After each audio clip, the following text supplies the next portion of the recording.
Hello everyone, this is Shriram Sharma. हम लोग chapter start कर रहे हैं प्लांट फिजियोलॉजी का मिनरल न्यूट्रिशन। इस चैप्टर में हम इनऑर्गेनिक न्यूट्रिएंट्स की बात करेंगे जो कि प्लांट की ग्रोथ, उसके डेवलपमेंट के लिए रिक्वायर्ड होते हैं। चलिए स्टार्ट करते हैं। इस चैप्टर में सबसे पहला टॉपिक जो आज हम पढ़ने वाले हैं उसका नाम है हाइड्रोपोनिक्स। बच्चों, हाइड्रोपोनिक्स क्या है? ये एक टेक्निक है जिसको जूलियस वॉन सेचिस ने 1960 में दिया था और इन्होंने बताया था हम प्लांट को सॉइल फ्री कंडीशन में भी ग्रो करा सकते हैं। तो मैंने पूछा कैसे कराओगे भाई? तो ये बोले कि सॉइल फ्री कंडीशन में न्यूट्रिएंट सॉल्यूशन के अंदर हम ग्रो कराएंगे। तो मैंने सोचा कि ऐसा कैसे हो जाएगा?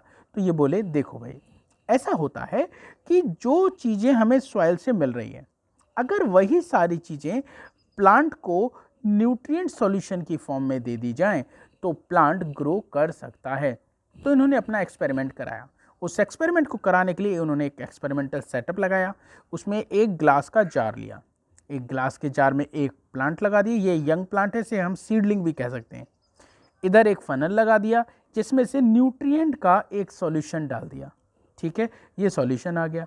फिर एक एरिएटिंग ट्यूब लगा दी जिसके थ्रू लगातार एयर अंदर जाती रहे, रूट्स को एयर मिलती रहे। और इस ग्लास जार को ब्लैक पेपर से कवर कर दिया जिससे रूट पर सनलाइट ना पड़ सके। तो ये सारी चीज़ें इन्होंने क्यों करी? क्योंकि ये सारी चीज़ें सॉइल से प्लांट को मिलती थी। प्लांट को सॉइल से मिलता था, न्यूट्रिएंट मिलता था, वाटर मिलता था, तो वो हो गया न्यूट्रिएंट सॉल्यूशन। सॉइल से प्लांट की रूट को मिलती थी एयर, तो एयर और ऑक्सीजन मिलती थी, तो वो ये इससे एरेशन ट्यूब से मिल गई। ठीक है, सॉइल प्लांट को मैट्रिक्स भी प्रोवाइड कराता था। मैट्रिक्स मतलब एक स्ट्रेंथ प्रोवाइड करता था जिससे वो प्लांट सॉइल में रुका रहे, धंसा रहे। ठीक है ना? तो ये सारी चीज़ें इन्होंने अपने एक्सपेरिमेंट में प्लांट को दे दी और फिर देखा कि इस कंडीशन में भी प्लांट ग्रो कर पा रहा है। ठीक है ना? तो हाइड्रोपोनिक्स क्या है? एक टेक्निक है जिसमें प्लांट्स को ग्रो कराया जाता है सॉइल फ्री कंडीशन में। तो कहाँ पर कराएंगे? न्यूट्रिएंट सॉल्यूशन के अंदर। ठीक है, जब ये प्लांट ग्रो कराया तो देखा कि ये टेक्निक इनकी सफल हो गई। अब इस टेक्निक का इस्तेमाल किस में हुआ? इस टेक्निक का इस्तेमाल हुआ कमर्शियल प्रोडक्शन में। किसके? वेजिटेबल्स की। कौन सी वेजिटेबल्स? तो आप बताओगे टोमेटो, आप बताओगे सीडलेस कोकम्बर, आप बताओगे लेट्यूस।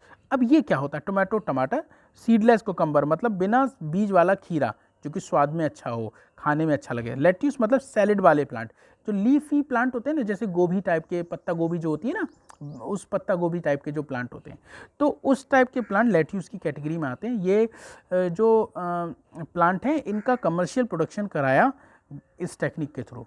ठीक है ना? एक और टेक्निक होती है, उसको हम एरोपोनिक्स बोलते हैं। क्या बोलते हैं? Aeroponics, AERO पोनिक्स।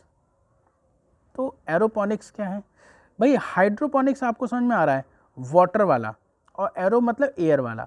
उसमें हम क्या करते हैं? प्लांट की रूट को न्यूट्रिएंट सॉल्यूशन में डिप नहीं कराते, लगातार उस पर स्प्रे करते रहते हैं न्यूट्रिएंट सॉल्यूशन का। बस पूरा सब कुछ सेटअप ऐसे ही होता है। बस अंतर क्या होता है कि प्लांट की रूट डिप नहीं कर रही होती, डूबी हुई नहीं होती न्यूट्रिएंट सॉल्यूशन में, हम लगातार उसका स्प्रे कराते रहते हैं। ठीक है, और इस टेक्निक के थ्रू बिना सॉइल के भी हम प्लांट को बहुत लार्ज स्केल पे ग्रो करा लेते हैं।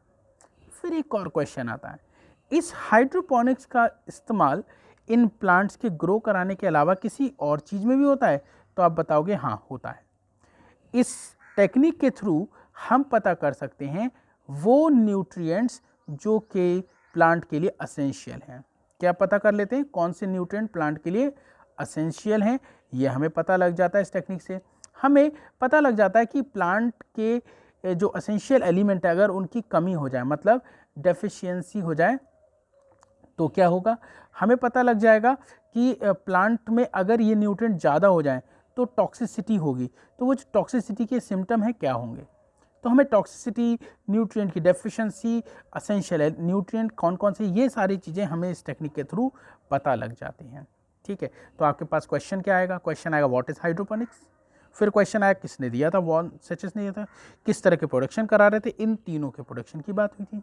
इससे हम और क्या पता कर सकते हैं? ये सारी चीज़ें पता कर सकते हैं। ठीक है, इसमें क्या क्या चीज़ें ली गई थी? ये एक्सपेरिमेंटल सेटअप है, ये डायग्राम भी आता है। ठीक है ना? तो आई होप ये टॉपिक समझ में आ गया है। नेक्स्ट टॉपिक अगली वीडियो में देखेंगे।